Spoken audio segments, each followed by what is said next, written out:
Pemirsa, kembali lagi di spesial interview Gatra TV yang kali ini menghadirkan tamu spesial. Siapa? Ya, kami kehadiran Bapak Direktur Jenderal Kebudayaan, Bapak Hilmar Farid. Selamat datang Pak di Gatra TV. Kami juga kedatangan seniman yang bergabung dalam Seniman Mengajar 2019, Mas Ardi Firaisyah. Selamat datang Mas di Gatra TV. Oke, kita akan membicarakan topik-topik menarik hari ini tentang seniman mengajar. Belum tahu apa itu? Jangan kemana-mana, tetap di Gatra TV.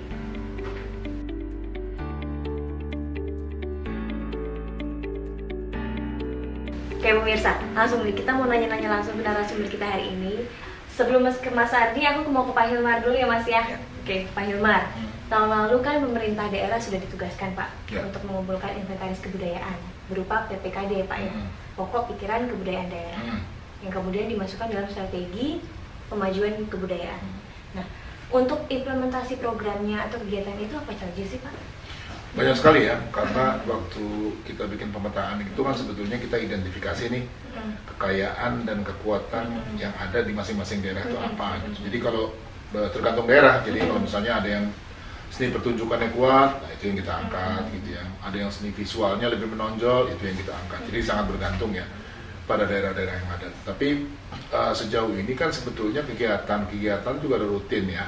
Jadi kalau kabupaten, kota itu punya ulang tahun, pasti hampir selalu ada kegiatan kesenian. Nah, dengan adanya PPKD, mereka lebih mengenal nih sebetulnya kekuatan apa yang mereka punya gitu. Karena gitu Pak ya.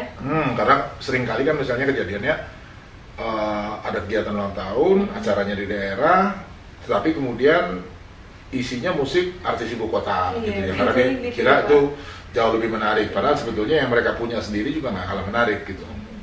Jadi dengan PPKD kita sebetulnya mendorong ya itu untuk lebih mengenal lagi kekayaan budaya yang mereka punya, terus sama-sama mengembangkan. Nah, di dalam proses mengembangkan ini tentu ada campur tangan seniman ya gitu ya, karena mereka ini orang-orang kreatif yang kalau berhadapan dengan kekayaan budaya gitu sangat bisa mengolah dan menampilkannya lagi secara menarik gitu ya. Jadi nggak mesti semuanya selalu datang dari ibu kota, dari Jawa gitu ya, tetapi di daerah sendiri sebetulnya potensinya juga banyak.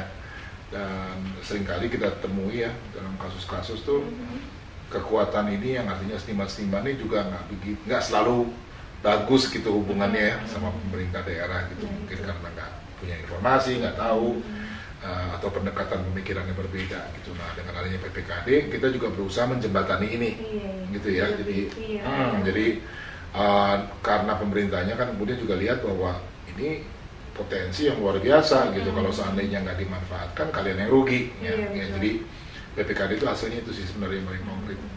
Menariknya PPKD ini kan untuk pertama kalinya dilakukan di Indonesia Pak ya, dengan kebudayaan kita yang seabrek-abrek ya Pak. Nah, kalau dari kemarin kita lihat prosesnya mungkin agak panjang ya Pak ya. Untuk pengumpulan ada yang terhambat juga dari setiap pemerintah daerah gitu Pak ya. Sebetulnya yang menghambat itu dari segi apa sih Pak? Nah gini, itu kan perintah undang-undang ya. Artinya di Undang-Undang Nomor 5 Tahun 2017 sangat jelas tuh bahwa harus ada pemetaan. Cuman di dalam undang-undang nggak disebut kapan mau dilaksanakannya. Kan kalau tanggal pelaksanaannya, waktu pelaksanaannya kemudian sangat bergantung kepada kerjasama di antara berbagai unsur gitu. Nah, dia akhirnya memakan waktu lama dari bulan Maret sampai Oktober, antara lain karena daerah ini nggak menyiapkan anggarannya, gitu ya. Jadi untuk melakukan pemetaan ini kan dia perlu turun, dia perlu ada orang yang melakukan pencatatan, dokumentasi dan seterusnya. Dalam kebanyakan kasus yang kita temui, pemerintah daerahnya bilang, waduh kita nggak punya anggaran gitu, terus minta anggaran dari pusat. Saya bilang kalau misalnya semuanya ini kan juga kepentingannya untuk daerah kan gitu, jadi sangat wajar kalau daerah sendiri yang menggerakkan gitu. Sebetulnya bukan urusan uang ya, tapi soal ownership gitu. Si yang melakukan ini merasa memiliki nggak sih, berkepentingan nggak sih gitu ya untuk melakukan itu. Dan urgensinya apa buat dia sendiri gitu. Kalau dia nggak rasa ya susah gitu ya. Akhirnya cuma melaksanakan karena ada perintah undang-undang, tapi maksudnya tujuannya nggak nyampe gitu. Nah, dengan adanya proses memang cukup lama ya. Ada sekitar 3-4 bulan deh kita keliling Indonesia selalu menjelaskan gitu ya kepada masing-masing daerah ini manfaat ya yang bisa ditarik kalau PPKD ini ada, terus setelah itu apa dan seterusnya. Jadi banyak sekali pertemuan diskusi. Kalau menyusun laporannya cepat, karena sebetulnya mereka udah punya juga kan, dia juga udah tahu gitu. Ini loh tinggal ngumpulin. Tapi untuk membuat membuat orang merasa bahwa ini penting harus dilakukan, nah itu yang memang makan waktu. Oke Pak. Nah untuk seniman mengajar ini nih Pak, ini bagian lahir dari buah ini nggak Pak? Apa? PPKD tadi? Kan pertama kali dilansir ini 3 tahun lalu ya, gitu. Dan waktu itu pas undang-undang sedang dibahas, undang-undang sedang dibahas, dan kita melihat gitu bahwa kalau misalnya, jadi gini, undang-undang ini kan legislasi ya.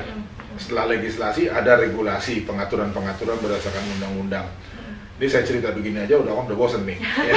Belum menjalankannya sendiri gitu ya. Jadi ada banyak sekali turunannya itu. Nah kita bilang gitu, kalau pada akhirnya kan semua ini untuk memperbaiki tata kelola kita di bidang kebudayaannya. Nah cuman kalau misalnya berhenti di legislasi, regulasi lah, birokrasinya, anggaran apa segala macam gitu ya, keburu anyep gitu istilahnya lah gitu ya, kebudayaannya nggak jalan. Nah kita pengen ada sesuatu dong gitu setelah undang-undang ini muncul gitu ya, sesuatu yang real, konkret, langsung bisa dirasakan. Nah itulah ide seniman mengajar kemudian muncul. Kenapa seniman mengajar gitu? Karena fakta ya gitu bahwa banyak sekolah di Indonesia ini kan nggak punya guru kesenian, ya kan? Nggak punya guru kesenian. Banyak guru kesenian ini sedangnya ngumpul di kota-kota besar gitu ya. Tapi kalau daerah-daerah yang jauh tuh umumnya nggak ada. Gitu. Nah kita juga lihat gitu bahwa dengan keadaan seperti ini kan sayang sekali, potensinya sebenarnya ada, anak-anaknya ada, tapi nggak ketemu karena nggak ada yang menjembatani. Maksudnya undang-undang kan juga sebetulnya itu, ya. Coba gali kekayaan yang ada di masing-masing, kita lihat sama-sama, terus kemudian kembangkan.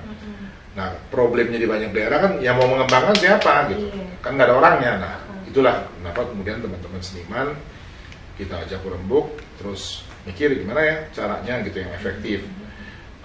Kalau cuma datang misalnya mengajar di kelas ada kurikulum mungkin nggak dapat itu ya, usaha menggali karena itu kan waktu kan, kita nggak akan cukup misalnya ngajar sekali seminggu gitu ya selama katakanlah 1 semester 16 pertemuan selesai gitu, mesti dibikin lebih intensif. Nah karena harus bikin lebih intensif maka senimannya kita juga minta tinggal di sana gitu. Kalau dulu awalnya 25 hari ya, gitu. Sekarang udah 45 hari, gitu. Masih kurang tuh, ya. Kita masih mikir kayaknya perlu lebih lama gitu. Kenapa gitu? Karena agar nanti dia udah benar-benar bisa mengenali gitu. Dan si anak-anak yang belajar bersama ini juga interaksinya udah dapet gitu. Kalau terlalu singkat kan baru aja kenalan gitu, baru aja akrab habis gitu ya. Sehingga programnya kemudian kita lihat memang program yang memerlukan waktu gitu, dan waktu yang cukup panjang ini paling tidak membuat si seniman juga lebih leluasa gitu ya. Kan ya mungkin nanti bisa cerita tuh gimana sih gitu untuk pendekatan saja kan waktu tuh ya gitu, untuk bikin anak-anak merasa nyaman gitu yang tadinya sama sekali nggak pernah dapat kesempatan untuk mengekspresikan diri secara artistik gitu, tiba-tiba kedatangan seniman itu kan pasti ada ketertarikan ya gitu. Nah ini kan kita memberi kesempatan ya itu waktu melalui program itu.